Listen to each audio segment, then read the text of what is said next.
ఈ రాష్ట్రంలో ఉన్న ప్రధానంగా బీసీల నిర్ణయించగలిగే నియోజకవర్గాల్లో ప్రతిపాడు నియోజకవర్గం కూడా ఒకటి ఉంది. ఈ ప్రతిపాడు నియోజకవర్గంలో అధిక శాతం ఉన్న బీసీలను ప్రతి ఎన్నికల్లో కూడా ఈ రెండు దోపిడీ పార్టీలు ఏదో విధంగా వంచి అన్ని రకాలుగా మోసం చేసే కార్యక్రమం చేస్తున్నారు.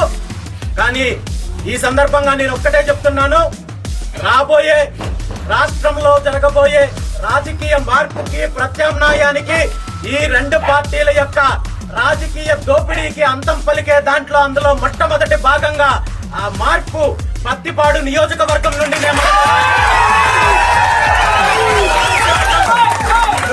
100% ఈ నియోజకవర్గము రాబోయే రోజుల్లో బీసీలదే అనే విషయాన్ని సందర్భంగా స్పష్టంగా తెలియజేస్తూ దానికి కావలసిన చర్యలు, దానికి కావలసిన అన్ని రకాలుగా ప్రజల్లోకి వెళ్ళడానికి, ప్రజల్లో చైతన్యం తీసుకురావడానికి బీసీవై పార్టీ పూర్తి స్థాయిలో కృషి చేస్తుంది.